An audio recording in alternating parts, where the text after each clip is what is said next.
My sister called the nanny replaceable and fired her in front of her children. But months later, when her perfect life started to crumble, she was the one knocking on the nanny's door, begging for forgiveness. If you believe people always get what they deserve in the end, stay with me.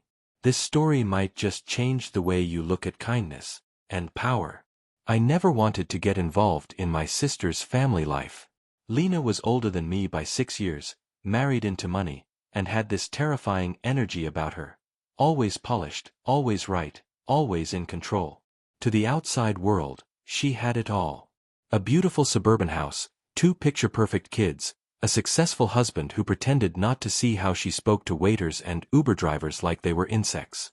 She always needed to feel superior. And somehow, she always found a way to remind me that I wasn't on her level. I worked in education, lived in a modest apartment, and believed in things like empathy. According to Lena, that made me soft. But when her nanny quit suddenly, right before a massive business trip, Lena panicked.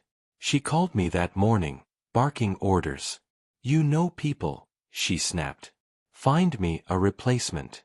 Someone cheap, but reliable. And preferably bilingual." I was stunned. "Lena, I'm not an agency." She sighed dramatically. "Just ask around. You're always volunteering in those schools with immigrants and whatever." That sentence alone told me everything. But I didn't argue. Because truthfully, I did know someone. Her name was Marina. She was Brazilian, in her early 30s, and had just arrived in the US a few months earlier. Her English was shaky, but her heart was solid gold. She had been volunteering at the same community center where I worked. Kids adored her. She had the kind of calm energy that made chaos feel safe. So I called her. "Would you be open to helping my sister out for a few weeks?" I asked. "She needs someone to watch the kids, 2 boys, ages 5 and 7. It would be temporary, but paid." Marina hesitated. "I don't have papers yet. Just my visa. I can work part-time." "It's fine," I assured her. "She won't ask." That was my first mistake. The next day, I drove Marina to Lena's house. It was a palace. Marble floors, chandeliers, a wine fridge bigger than my entire kitchen. Marina clutched her hands nervously as we rang the bell. Lena opened the door in heels and a silk blouse. She looked Marina up and down and gave me a sideways glare. "She's it. She's perfect," I replied. Lena didn't even introduce herself. Just waved her in. "Let's go over the rules." I should have left right then. Marina lasted longer than anyone expected. What was supposed to be a 2-week fill-in turned into a full-time job. The boys loved her, really loved her. They started calling her Tia Mari after just 3 days. She cooked them Brazilian food, taught them Portuguese songs, braided their hair when they were scared at night, and told them stories about dolphins off the coast of Bahia. It was the first time I'd ever seen those kids smile genuinely. But Lena didn't like it. I could feel the tension rising every time I visited. "She lets them get away with too much," Lena would complain. "She sings to them instead of disciplining," she snapped. "She's just too emotional." What Lena really meant was, Marina was too human, too soft, too warm. And Lena, she couldn't stand warmth. One afternoon, I got a text from Marina. "Can you talk?" I called her immediately. "She yelled at me in front of the boys," Marina said, voice shaking. "She said I'm trying to replace her. That I'm manipulating them." My stomach dropped. What did the kids do? They cried. They begged her not to fire me. I drove over that night. Lena refused to speak to me. And the next morning, she fired Marina. No warning. No thank you. No farewell. She simply told her, "You're replaceable," then slammed the door. The morning Marina left, I sat with her on the front steps of Lena's house while she waited for her ride. Her hands were trembling, and her eyes were red from crying. She clutched a small duffel bag that looked far too light for everything she had given those boys. "They don't understand," she whispered. "I know," I said, placing my hand over hers. They were crying. The youngest, Eli, he hid my shoes. Said if I didn't have shoes, I couldn't leave. That broke me. Marina smiled sadly. "He's 5. He thinks that if he hides something, the world won't move." I looked up at the windows. Neither of the boys came to wave goodbye. I suspected Lena told them not to. Control was her favorite weapon. "You're not the one who should feel ashamed," I said. Marina nodded, but her body slumped like someone carrying invisible chains. "I don't know what I did wrong." "You loved them. That's what you did. And Lena can't handle love she doesn't control." The Uber arrived. I watched her disappear behind the tinted glass, wishing I had never introduced them. Lena didn't say a word about the firing for 2 days. Then, during dinner with our mother, she said it with a shrug, like she was talking about a broken appliance. She got too close. It was weird. The kids were getting obsessed. Obsessed? I asked. "She's not their mother," Lena said coldly. And they were starting to act like she was. "Maybe because she acted like one," I snapped. Lena rolled her eyes. "Please. She's a nanny, not a saint. And frankly, she's lucky I paid her." I stared at her, heart pounding. "You don't pay someone to love your kids, Lena. That's something they give, and she gave it." She didn't respond. But I saw something flicker in her eyes. Not regret. Fear. She had underestimated the hole Marina's absence would leave. It didn't take long. By the end of the first week, Lena had burned through 2 replacements. One was late the first morning and never showed again. The other lasted 3 days before quitting without warning. I heard she left a note on the kitchen counter that simply read, "I'm not paid enough to be screamed at." The boys started acting out. Eli threw a tantrum at school. Owen punched another student after being told to sit still during circle time. The teachers called me, not Lena. "You're the only one they mention with any consistency," the principal told me. "You and someone named Tia Mari." I told Lena. She waved it off. "Kids adapt." "No, Lena," I said firmly. "They're not adapting. They're grieving." She was quiet for a second. Then said, "I'll book them extra soccer classes. Keep them busy." Busy. Like distractions could fill the space Marina left behind. Then came the nightmares. Eli began waking up screaming. I got the call at 2 a.m. "I don't know what to do." Lena cried on the phone. "He's never been like this." I arrived in 20 minutes. Eli was curled up on the couch, clutching a sock that Marina had left behind. It still smelled like lavender and coconut oil, her scent. He looked at me, eyes wide. "She's not coming back, is she?" I didn't know what to say. So I just held him. And while I rocked him back to sleep, Lena stood by the stairs, arms folded, staring at the floor. She finally whispered, "I think I made a mistake." But the worst was yet to come. 3 weeks passed. Marina was gone, but her presence clung to that house like the scent of a storm that never quite leaves. Lena stopped posting pictures of her boys on social media. The comments had shifted. People were asking where the sweet nanny had gone. Some noticed the kids looked less happy, less alive. "She was never supposed to matter this much," Lena told me during one of our increasingly rare phone calls. "That's the thing about real care," I said. "You don't realize its weight until it's gone." Lena was unraveling. Her husband, Darren, began working longer hours. Rumor was he'd asked her to tone down the control-freak routine after a screaming match in front of his colleagues at a company picnic. Eli refused to eat certain foods unless Marina had once cooked them. Owen had stopped speaking in full sentences. The school counselor requested a meeting. Still, Lena refused to reach out to Marina. "It would make me look weak," she insisted. "No," I replied. It would make you look human.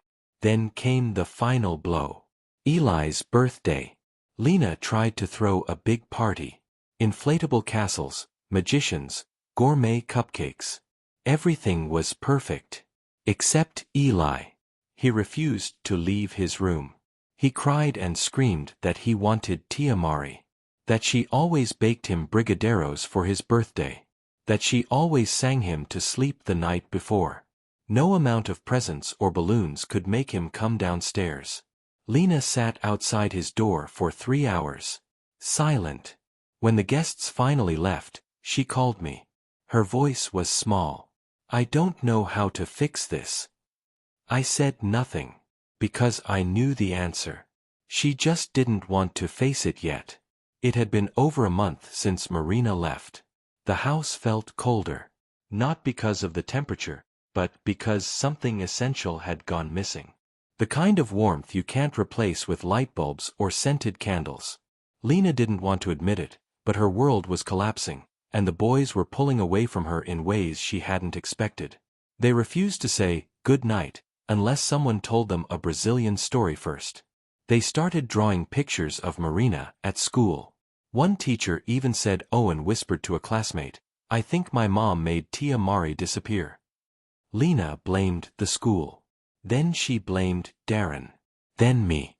"I shouldn't have to justify my parenting to you," she snapped over coffee one morning. "You don't," I said calmly. "But you can't keep pretending they're fine." She pushed the coffee away. "They'll forget her eventually." "They're not forgetting. They're memorizing. Because that's all they have left." That's when Lena admitted she'd tried to contact Marina once. Just once. "She didn't answer," she said, shrugging. "I left a message." I asked what she said. Something like, "If you're interested in returning, call me. But I can't offer more money." I nearly choked. That's not an invitation. That's a negotiation. She should be grateful I reached out at all. That's when I realized, Lena wasn't just afraid of being wrong, she was terrified of needing someone she once dismissed. It wasn't about pride anymore. It was about control slipping through her fingers. And Marina. She had finally stepped out of her shadow. One afternoon, I stopped by to drop off some books for the kids. When I walked into the kitchen, Lena was sitting at the table, staring at a printed photo. Her hands were shaking. It was a drawing Eli had done in school. It showed their family, Lena, Darren, Owen, and Eli, all standing on one side. And across from them was Marina, with a heart drawn around her. "She's outside of us," Lena whispered. "She's who they trust," I said gently. "I'm their mother." "Yes. But trust isn't automatic. It's earned." Lena's eyes welled up. "Do you know what it's like to be replaced in your child's heart?" I sat beside her. "No one replaced you, Lena. But Marina filled a space you didn't even know was empty." She covered her mouth.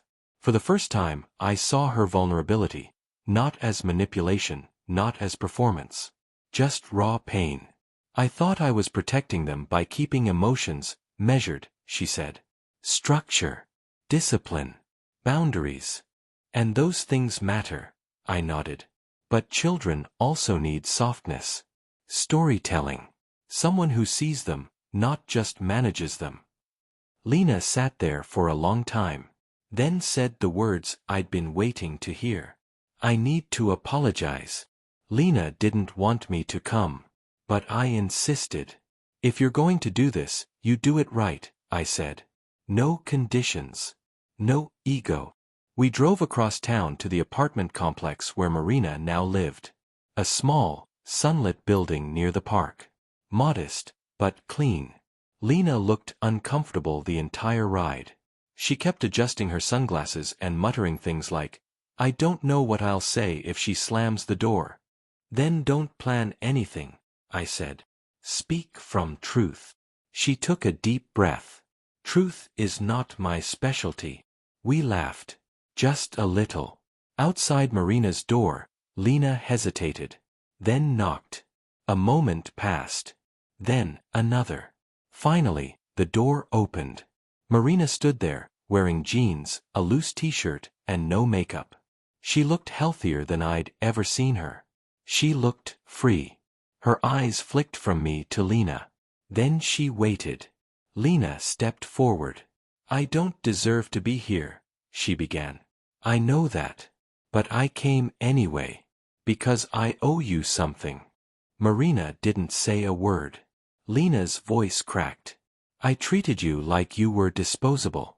Like you were just filling a role instead of shaping my children's lives. I see now that I was wrong. Not just a little wrong, but completely wrong." Still, silence. "The boys miss you," Lena said, tears forming. "But even more than that, I miss who I was when you were around. You made my home softer, warmer, better. And I broke that." Then she said it. "I'm sorry." Marina looked at her for a long time. Then said softly, "I forgave you a long time ago. But I won't come back." Lena's shoulders collapsed. Marina turned to me. "Would you like some tea?" And just like that, she let me in. Not Lena. Just me. Lena stayed on the doorstep, alone. And I didn't stop her. Because sometimes, forgiveness is not an invitation to return. It's a boundary. Lena didn't speak on the drive home. Her hands gripped the steering wheel like it was the only thing keeping her grounded. "She forgave me," she kept whispering. "But she didn't let me in." I stayed quiet. Because the truth is, forgiveness isn't the same as access. Later that night, I received a message from Marina. "Thank you for standing beside me. That meant more than I can explain." I replied, "You did what most people couldn't. You held your power with grace." She responded with a single heart. Meanwhile, Lena spiraled. She tried to regain control the only way she knew how, throwing money at the problem.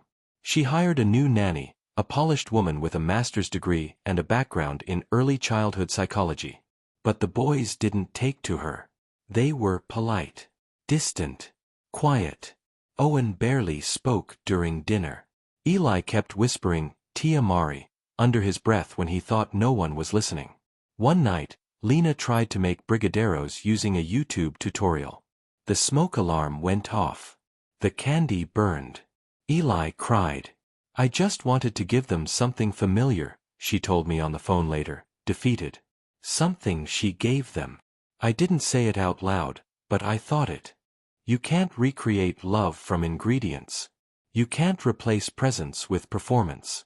What Lena didn't know, what I hadn't told her yet, was that Marina had started something new. It began small. A few parents from the community center had reached out to her after word spread about how she'd been treated. They wanted her help. Some needed part-time childcare. Others wanted enrichment activities, especially for bilingual children. So Marina launched a pilot program, Raízes e Asas, Roots and Wings. A simple name. A powerful mission. She focused on helping immigrant mothers and nannies find purpose through play-based learning, storytelling, and language immersion. By month 3, the program had a waiting list. By month 4, she'd secured a grant. And by month 6, she was hosting weekend workshops attended by entire families, children, parents, and even local teachers. When I visited one Saturday, I saw her standing in front of a room full of kids, telling a folktale from Bahia. Every eye was fixed on her. Her voice rose and fell like a song. The children clapped, laughed, learned. And the most powerful part, she didn't need Lena's approval anymore. She didn't need to come back. She had moved forward and created something 10 times more powerful. Something that belonged to her. That, I realized, was the real revenge. The first time Lena heard about Raízes e Asas, she was at the park. She was pushing Eli on the swing when 2 other moms nearby began talking. "I heard Marina started some kind of school program. My niece is obsessed." "Oh, mine too. They teach Portuguese through music and food. It's all very cultural.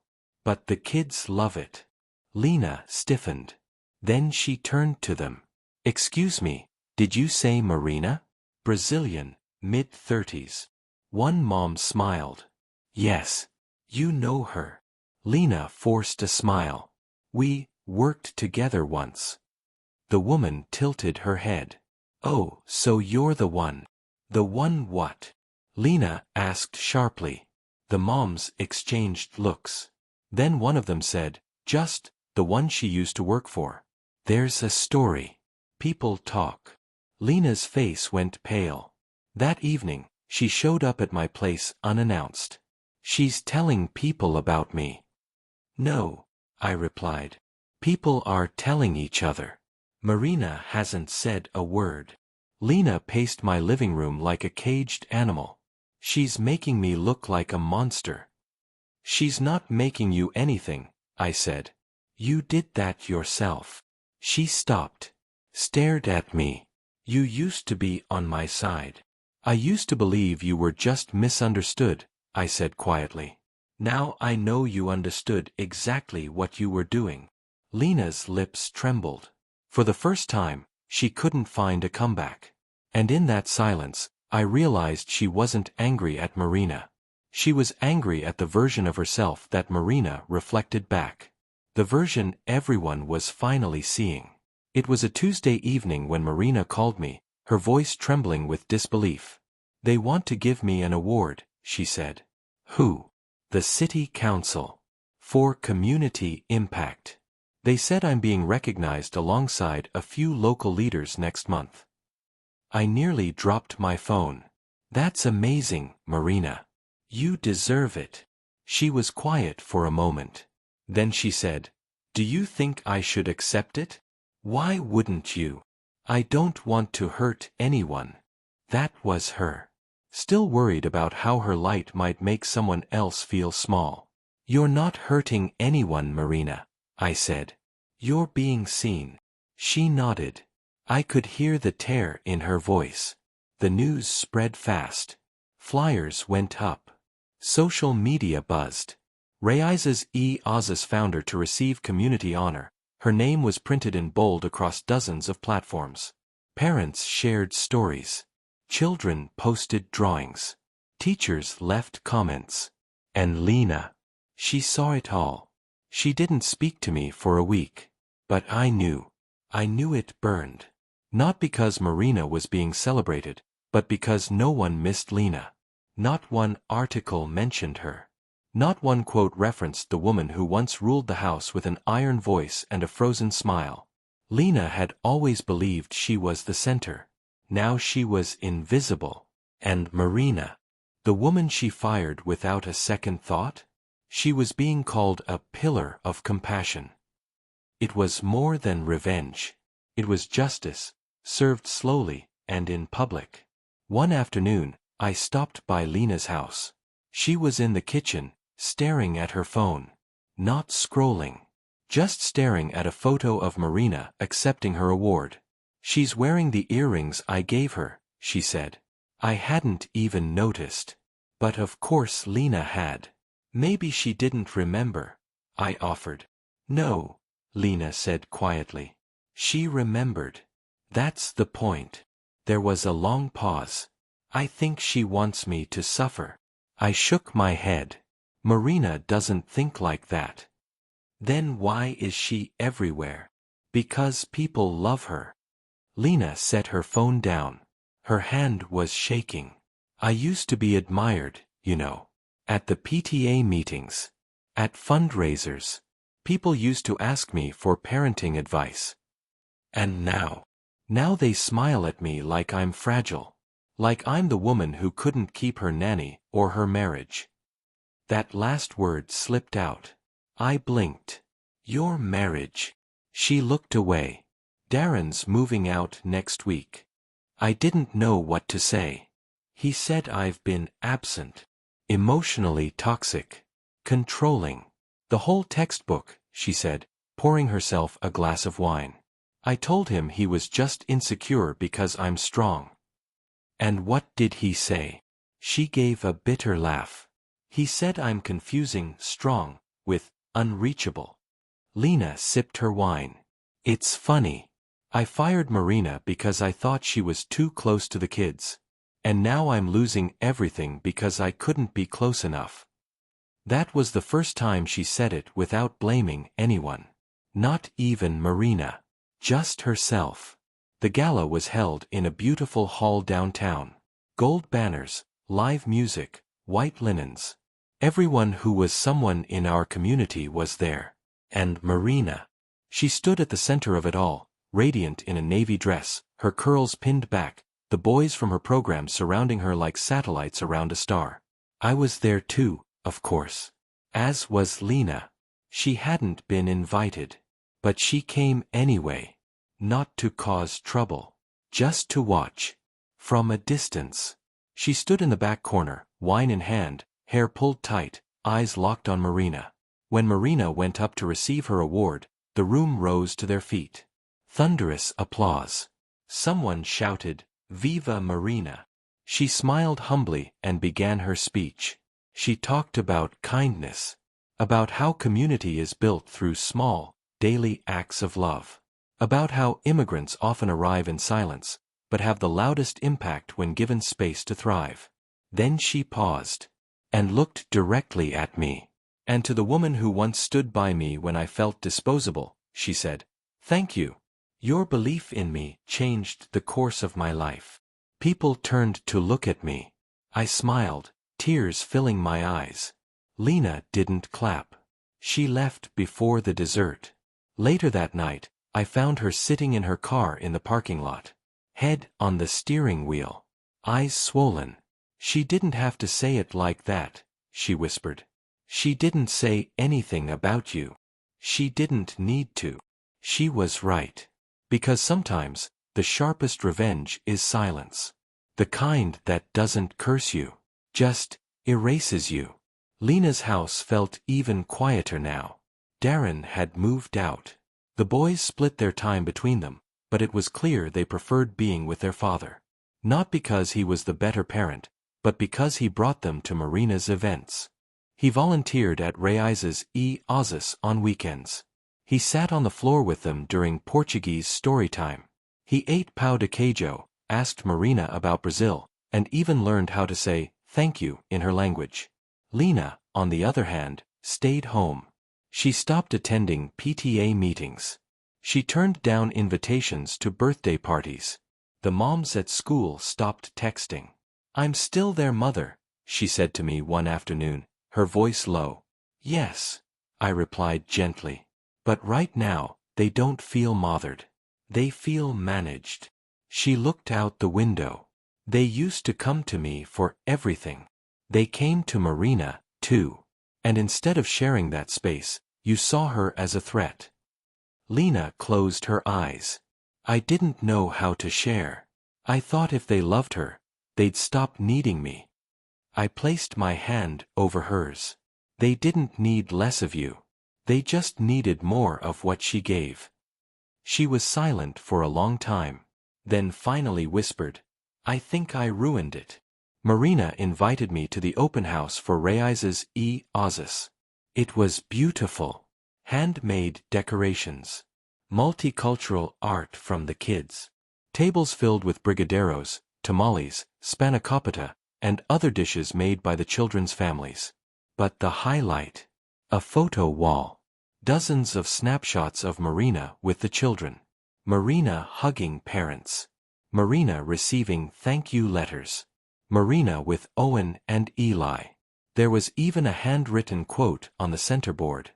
"You don't have to give birth to someone to help them grow." Marina. It was surrounded by crayon hearts. Lena showed up halfway through. Again, uninvited. She wore a long beige coat, lips pressed into a thin line, eyes darting across the room as if scanning for a weakness. When she saw the photos of her sons on the wall, laughing, smiling, alive in a way she hadn't seen in months, her face crumbled. She walked up to me. Why didn't she ask for my permission to use those photos? "She didn't need it," I said softly. Darren signed the release. Lena turned to look at the crowd. Parents laughing. Kids chasing each other. Marina in the center, glowing. I feel like a stranger at my own children's school, Lena said. You are, I replied gently. But it's not too late. Just not on your terms anymore. She nodded once and walked out. That night, Marina texted me. She didn't say a word to me. I replied, she's learning that presence doesn't mean power. Weeks later, Marina invited me for coffee.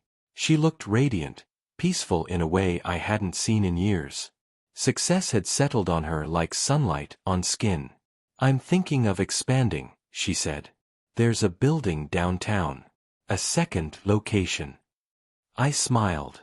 You're building an empire. Not an empire, she said. A sanctuary. She hesitated for a moment. Then added, I want to offer Lena a job. I froze. What? Not full-time, she explained. Just administrative. No direct work with the kids. But she's good with logistics, spreadsheets, operations. I blinked. You want to hire her? No, Marina said softly. I want to give her a chance. To redeem herself? To contribute. I was stunned. She humiliated you. She taught me something too, Marina said. She showed me who I never want to become. And sometimes, people don't need punishment. They need purpose. Later that week, Marina emailed Lena. The message was simple. Professional. Kind. If you're interested, I'd like to offer you an administrative role at Raízes e Ozas. You'd be reporting to our operations manager. The position includes training. Let me know if you're open to discussing it. Lena didn't respond for 2 days. Then she sent a single reply. Yes. That one word held everything. Pride swallowed. Wounds reopened. A door, once slammed, cracked open again. But this time, it wouldn't be Lena's name on the wall. It would be Marina's. And Lena. She would learn how to take direction from the very woman she once fired. Because true revenge isn't loud. It's humbling. Lena arrived on a Tuesday. Not in her usual designer heels or tailored coat. This time, she wore plain flats, black slacks, and a modest blouse. Her makeup was minimal. Her eyes looked unsure. Marina greeted her at the front desk. Welcome, she said gently. Lena nodded, her voice small. Thank you. Marina introduced her to the operations manager, Teresa, a sharp but kind woman in her 50s who had worked with Marina since the program's beginning. You'll report to Teresa, Marina said. She'll walk you through our systems and expectations. Lena glanced at me. Yes, I was there too, helping with the first week training. There was a flicker in her eyes. Something like discomfort. Maybe even embarrassment. Because for the first time, Lena wasn't the one giving orders. She was receiving them. Her first task? Filing documents. Entering attendance records. Responding to parent inquiries about schedules and volunteer shifts. Menial. Maybe. But necessary. And Lena did them without protest. I watched her hands tremble slightly as she filed away a folder labeled Parent Feedback, Marina 2021. The pages were filled with praises. Drawings. Gratitude. Lena closed it quietly. Did she feel it? The weight of how much Marina mattered to these families. Later that afternoon, she walked into the staff lounge and stood beside Marina, who was slicing fruit for a kid's nutrition class. She didn't say much. Just, you've built something real. Marina looked up and nodded. I know. A week into the job, Lena was adjusting, but not without friction. She was punctual, efficient, even polite. But sometimes, her tone returned to old habits, short, clipped, overly formal. She corrected someone's grammar during a team meeting, and Teresa had to pull her aside afterward. We don't manage people here with criticism, Teresa said firmly. We manage with support. Lena apologized. To her credit, she took feedback seriously. But I could see it was hard. It's one thing to be humbled. It's another to stay humbled, every day, in every interaction. The real turning point came during a Friday debrief. Each staff member had to share one thing they learned that week. Lena hesitated, then said, I learned that being right doesn't mean being respected. And that sometimes, the best thing I can do in a room is listen. The room went still. Then someone clapped. Then more.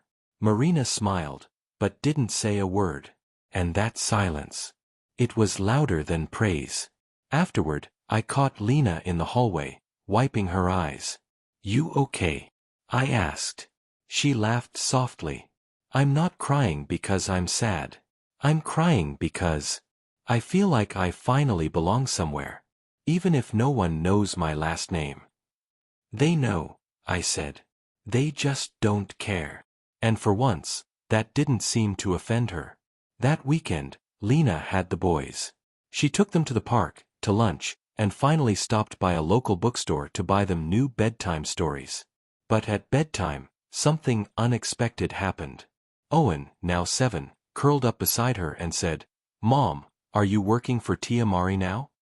Lena froze. Where did you hear that? Dad told us. He said you're helping her at the school. Lena hesitated, then nodded. Yes, I am. Owen thought for a moment. Do you like it? Lena smiled. It's different. But yes, I do. There was a long silence. Then Owen whispered, Do you like her now? Lena looked into her son's eyes. Eyes that once cried for Marina every night. Yes, she said softly. I like her very much. Even though you fired her? That question landed like a stone. Lena swallowed hard. Yes. Even though I made a big mistake. And I'm trying to make it right. Owen nodded once. Good. Because I think she still likes you. Lena didn't answer.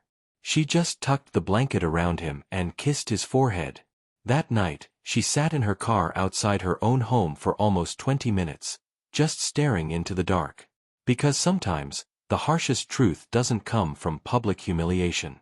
It comes from a child, asking if you're finally becoming someone they can be proud of. It was the end of the month. Marina called a staff meeting to review the expansion plans for Raízes e Osas. A new location was almost confirmed. They needed clarity on logistics, enrollment timelines, and communication with donors. Lena was seated near the end of the table, quietly taking notes. When Marina opened the floor for ideas, several people spoke. Then, to everyone's surprise, Lena raised her hand. She waited. Marina gave her a nod. Lena stood. I've been reviewing our internal communications, she said, keeping her voice steady.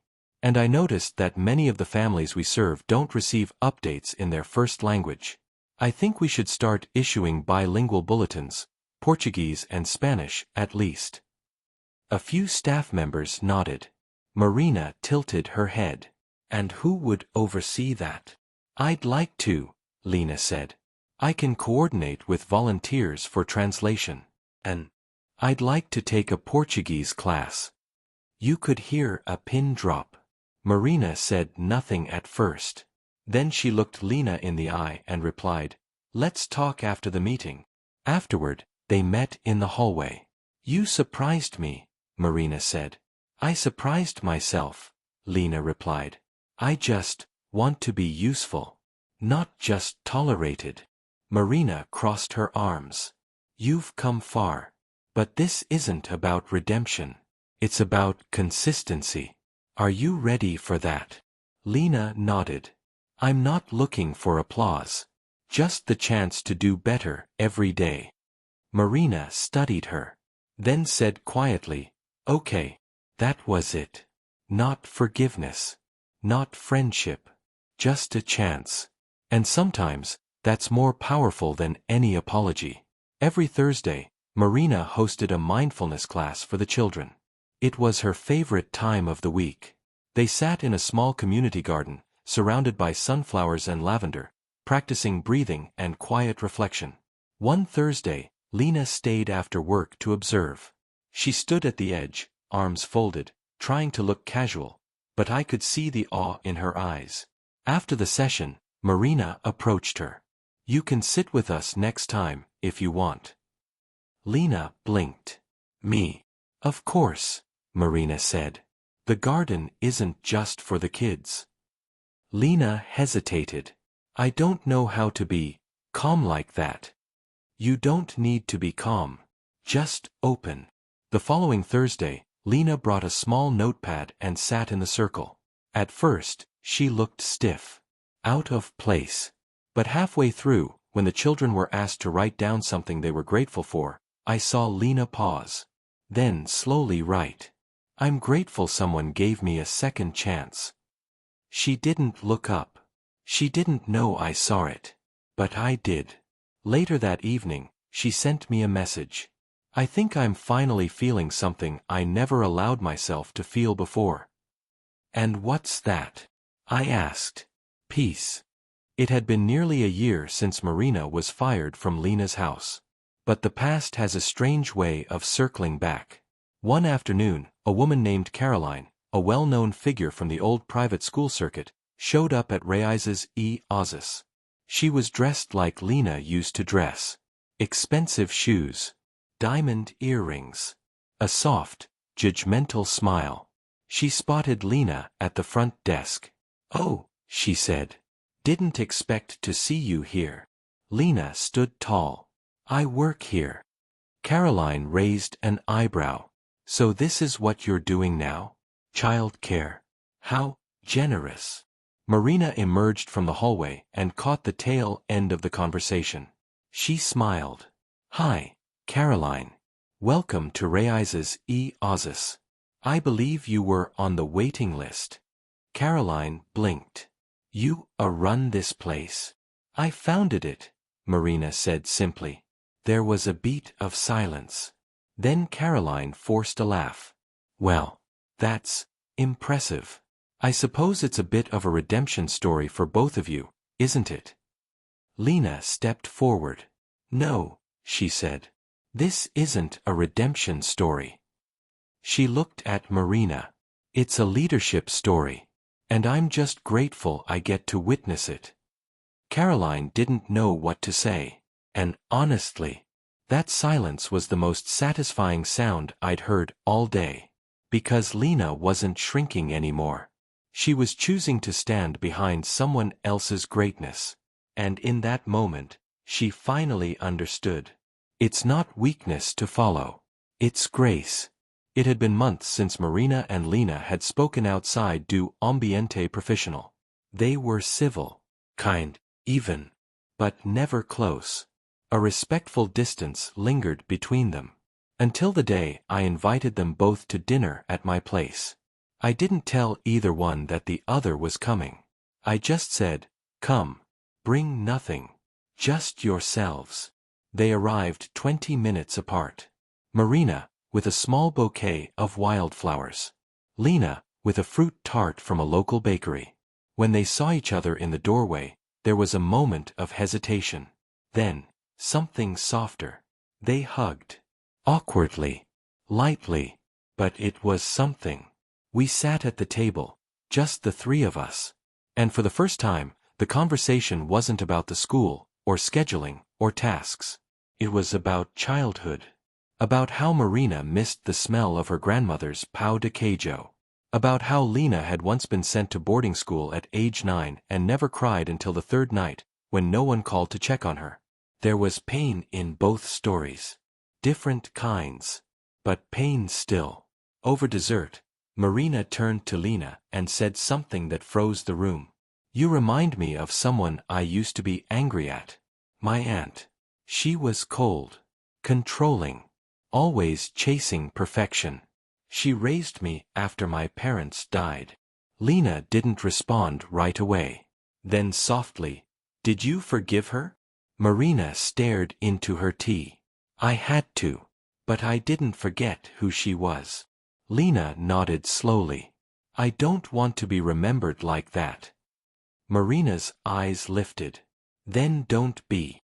It was Parent Appreciation Week at Reis's Oz's. Each child was asked to write a letter to someone they were grateful for. Eli, now 6, sat beside me in the corner of the classroom with his pencil in hand. He scrunched up his face in focus. "Can I write too?" he whispered. "Of course," I smiled. Later that afternoon, the letters were posted on the wall in the main hallway, near the butterfly collage. Marina walked past them first. She smiled, paused, and then stopped entirely at one. I saw her shoulders rise and fall with a deep breath. I walked over and read the letter. "Dear Tia Mari, thank you for teaching me how to sing in Portuguese. Thank you for hugging me when I cried. Thank you for making our house feel warm. I love you forever. Eli." Next to it was a second letter. From the same child. "Dear Mommy, thank you for trying. I see it. I see you now.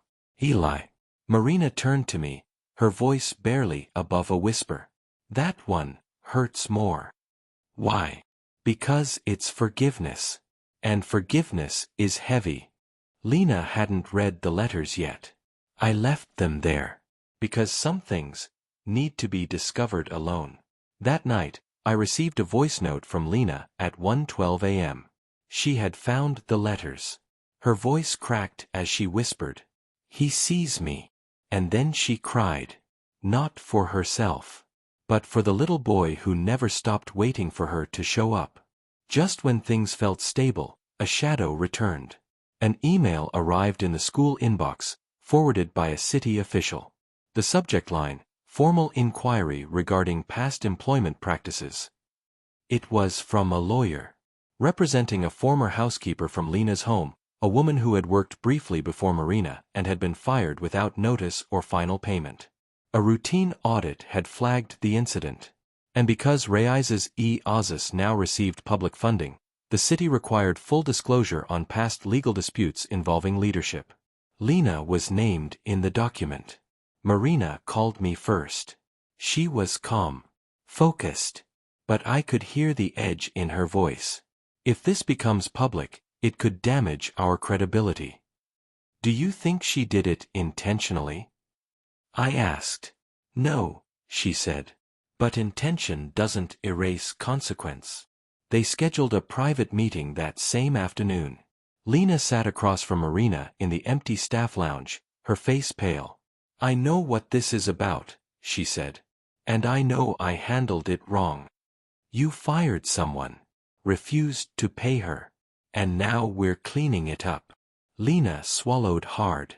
"I don't remember why I was so harsh. Maybe because I could be." Marina didn't blink. "That's not good enough anymore." Lena looked up. Her eyes were raw. "Tell me what to do." Marina handed her a printed document. "You're going to make it right. In writing. With payment. With apology. And you'll step back from the school's public-facing leadership role until it's resolved." Lena didn't argue. She signed. And in that moment, I saw her make the choice that truly mattered. To take accountability, without defending herself. That was her real turning point. Not a moment of applause, but a moment of silence, owned. The story broke 3 days later. It wasn't national or even front-page material, but it hit hard in our community. A local blog picked up the inquiry, headlining it. "New staff member at Reis's Oz's accused of prior labor violations." The article was brief, but the damage wasn't. Even though Lena had already submitted a formal letter of apology and paid restitution to the woman involved, the story made its way into inboxes, WhatsApp groups, and schoolyard whispers. I arrived at the center that morning and found Marina reading the article on her tablet. "I tried to get ahead of it," she said. "But news travels faster than growth." Lena walked in shortly after. She looked like she hadn't slept. No makeup. Hair tied loosely. Her usual steady gait was slower, almost hesitant. The staff avoided eye contact. Even Teresa, always the voice of warmth, kept her words clipped and formal. Lena didn't speak much that day. She stayed in the records room, sorting through files, responding to emails, handling tasks that required no human interaction. By the end of the day, she approached Marina in private. "I'll resign," she said quietly. Marina didn't look up from her desk. "I didn't ask you to. I don't want to drag this place down." "You already did," Marina replied, still calm. "Now it's up to you to prove you can hold yourself up without pushing anyone else down." Lena's lip quivered. "I'm trying." Marina finally looked up. "Then stay. But know this, redemption isn't a title. It's what you do when no one's clapping." Lena nodded and went back to work. The Raises Oasis board met the following week. 12 members. All volunteers. All deeply committed to the mission. And all concerned about Lena's presence. A vote was on the agenda. Should Lena be allowed to remain in any operational capacity within the organization? I was there, seated quietly as an observer. Lena was not present. Marina was. She opened the discussion with measured words. "She made serious mistakes," she said. "And those mistakes hurt people. Including me. But what matters now is who she is, here. Today." Some members shook their heads. One spoke, "This isn't about her personal journey. It's about public trust." The name Raises Oasis stands for safety. Dignity. If people think we tolerate exploitation, we lose everything we built. Another added, "But if we exile everyone who's ever failed, what are we really teaching our kids?" The room buzzed with tension. Finally, Marina raised her hand. "Let me ask you this," she said. "If Lena weren't my former employer, if she were just another applicant who made a mistake, owned it, and repaired the damage, would we be this divided?" The room went quiet. After a moment, the chairperson called the vote. 7 in favor of her staying under probation. 5 against. The motion passed. Barely. That night, Marina found Lena sitting alone in the darkened hallway outside the supply closet. "I heard," Lena said. "You're still on thin ice," Marina replied. "But now you know how it feels. Maybe that's the point." Lena nodded. "Thank you for speaking for me." "I didn't speak for you," Marina said. "I spoke for what this place believes in." Weeks passed. The scandal died down. The staff slowly warmed back up to Lena, not because they forgot, but because she didn't flinch from the hard work. She showed up early, stayed late, took the worst tasks without complaint, never sought praise. And then something unexpected happened. The state's Department of Education published their annual report on model programs for immigrant children and families. Raises Oasis was listed as a top example. They featured 3 key figures: Marina, founder; Teresa, program coordinator; and Lena. The photo used was from a garden workshop. Lena crouched beside a group of kids, holding up a sprouting bean with a child grinning beside her. When the article went live, Lena was at her desk. She saw the notification, clicked, and froze. Marina approached her minutes later. Lena turned the screen toward her. "I didn't know," she whispered. "I didn't either," Marina said. "The state chose the photo." Lena stared at the screen. "They called me a symbol of cultural integration and repair." "Fitting," Marina said. "But I don't feel like a symbol. That's what makes it real." Later that night, Lena stood in front of the mirror in her hallway, staring at her own reflection. Not judging, just witnessing. And for the first time in years, she saw someone she didn't hate. Not because she was perfect, but because she had stopped pretending to be. When the invitation came through, no one expected it. Raises Oasis had been selected to present at the annual State Conference on Community and Education, an event that gathered non-profit leaders, educators, and social impact professionals from across the region. Marina was named the keynote speaker. But just 1 week before the event, she called me. Her voice was calm, but I could hear something wasn't right. "My daughter was in a car accident," she said. She's okay, but she needs me. Oh no, Marina. I'm so sorry. Of course, go to her. We'll manage things here. I've already booked the flights, she said. But that's not why I'm calling. I waited. I want Lena to speak in my place. Silence. I blinked hard. You, sure. I am. She's earned it. She's not ready. She is, Marina said firmly. She knows our mission inside and out. And more importantly, she's lived the story most people are afraid to admit. People will listen to her because she's proof that change is possible. When I told Lena, her jaw dropped. No, she said immediately. No way. I can't do that. That stage is yours. I'm not the right person. You are, I told her. You just don't believe it yet. For 2 days, Lena agonized over the decision. She drafted outlines. She scribbled bullet points. She practiced in the mirror and hated everything she said. But on the 3rd day, she said yes. I don't know if I'll be good, she said. But I'll be honest. And that was more than enough. The day of the conference arrived, and the room was packed. Lena stood backstage, her hands icy cold, her heart pounding against her ribs.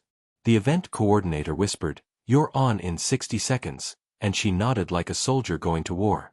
She stepped onto the stage. Lights. Applause. Dozens of faces staring up at her. And then silence. She took a breath. Held the mic with both hands. My name is Lena, she began. And for a long time, I was the kind of person who only spoke when I wanted control. Not connection. There was a hush in the room. I used to think leadership meant perfection. Power. Clean edges and cold efficiency. But all I really led was loneliness. She looked at the crowd. I'm not the founder of Resemblance. I didn't build it. I didn't even believe in it at first. In fact, I'm the reason it almost never existed. Gasps. Subtle. Curious. But instead of being shut out, I was invited in. Not as a savior. Not as a symbol. But as someone willing to be honest about who she used to be, and who she still hopes to become. She paused. Today, I get to work alongside the very people I once looked down on. And it's not because they needed me. It's because I finally understood I needed them. Applause. Slow at first. Then building. Then rising to a standing ovation. Backstage, Lena sat down, shaking. I can't believe I did that. I handed her a bottle of water. You didn't just speak. You led. She laughed through a few tears. Marina's going to kill me. I forgot to thank her. She won't care, I said. She'll just be proud. Later that evening, Marina texted both of us. Heard you shook the room. Good. Now shake yourself, out of guilt. You've earned the moment. And Lena. She didn't just survive her first public speech. She finally stepped into the light, on her own terms. 3 days after the conference, Marina returned to Resemblance. Her daughter was healing well, and Marina was eager to get back to the work she loved. Everyone had missed her. Staff, parents, kids. It was like the building breathed differently when she walked through the door. I watched her hug Teresa at the front desk, ruffle Eli's hair in the hallway, and smile as if nothing in the world could shake her peace. But something had changed. The story Lena told on stage had reached more people than we anticipated. Emails had flooded the organization's inbox. Praise, encouragement, donations. People wanted to hear from her again. The woman who once tore everything down had just become one of the most compelling advocates for what we were building. That afternoon, Lena waited in Marina's office. She held a small box in her hands, the kind you might give a friend, not a boss. Marina stepped into the room and smiled. You're glowing. I'm sweating, Lena laughed. And also panicking. Marina tilted her head. Why? Lena stood and held out the box. I wanted to give you something. It's not fancy, but it's real. Marina opened it slowly. Inside was a hand-woven bracelet. The kind made with soft thread and tiny colored beads. On it were the words, "Forgiveness is strength." She ran her fingers across the message. "Eli helped me make it," Lena said. "He picked the colors. I just added the words." Marina smiled gently. "It's beautiful." Lena hesitated. "You don't have to wear it. I want to." And she tied it around her wrist. For a long moment, neither of them spoke.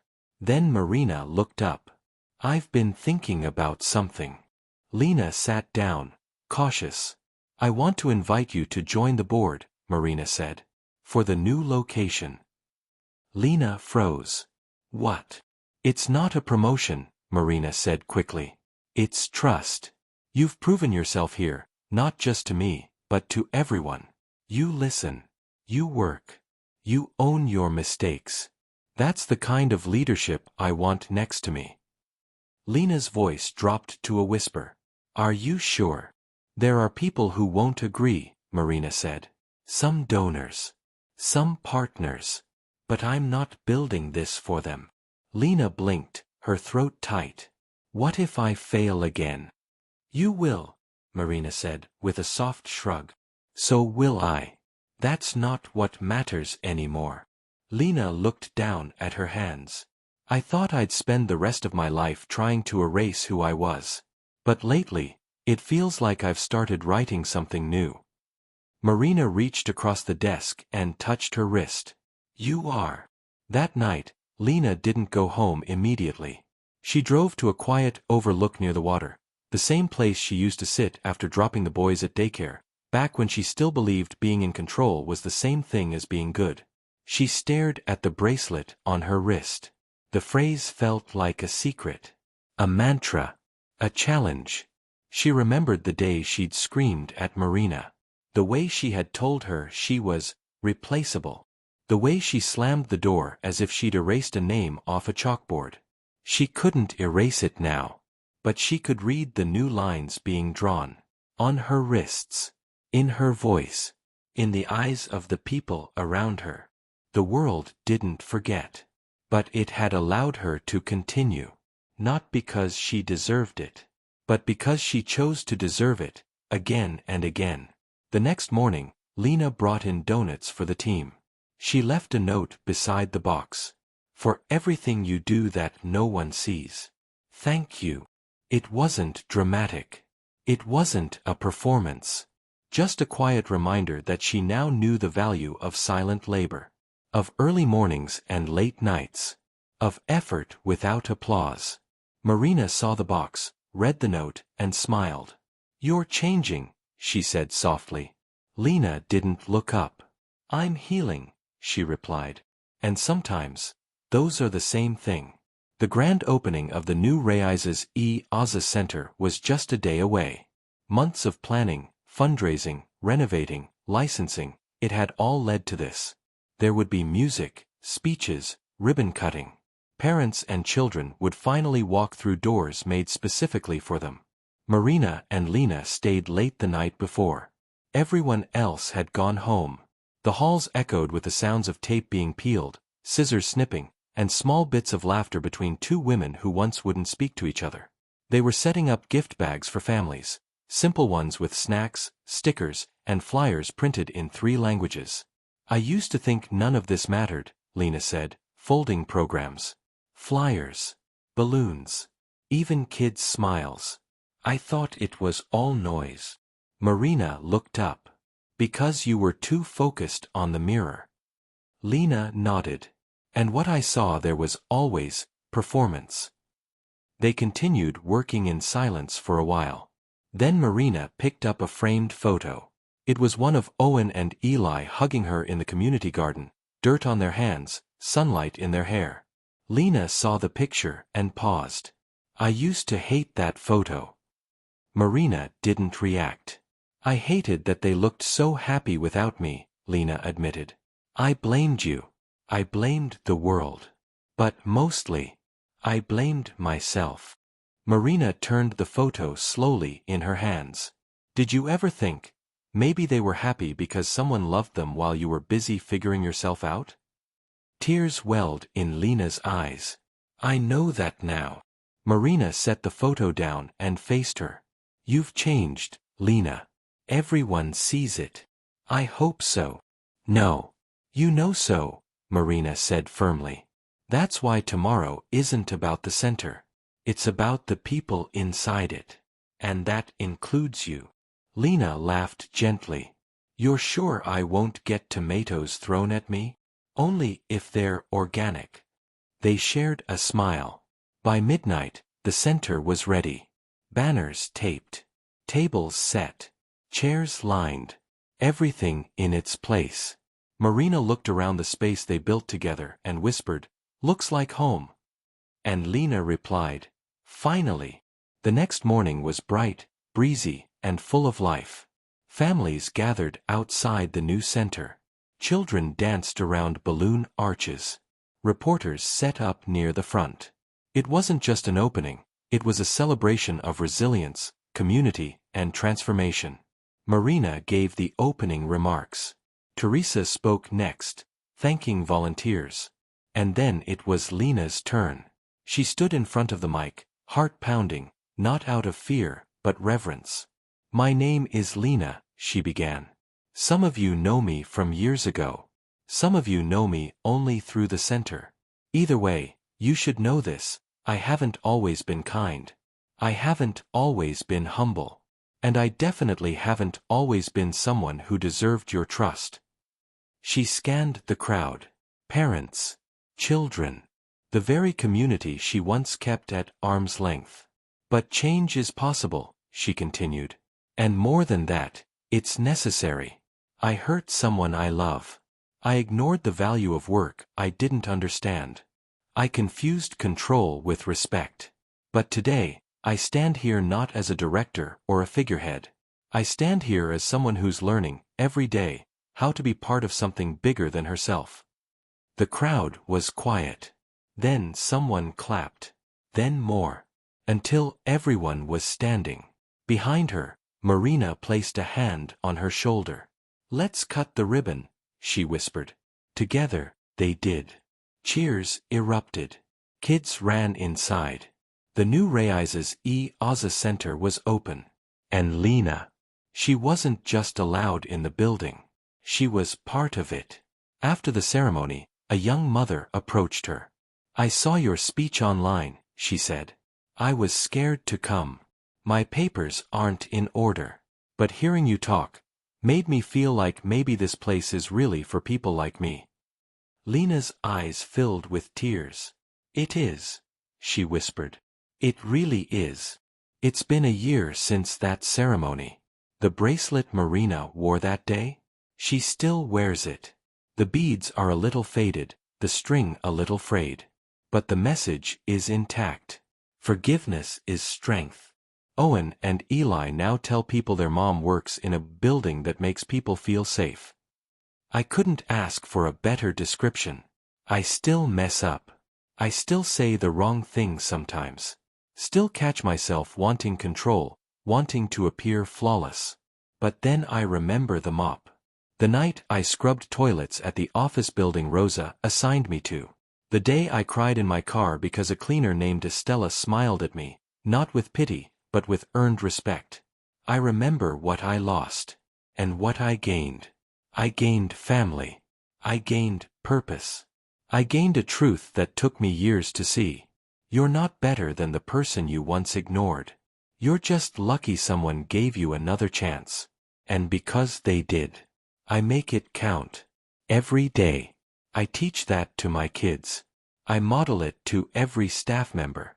And I never forget how it all began. With a woman I called the nanny. And who, in the end, became my teacher. If this story moved you, share it. Subscribe for more stories of justice, redemption, and real people rising above. Every voice matters. Especially yours.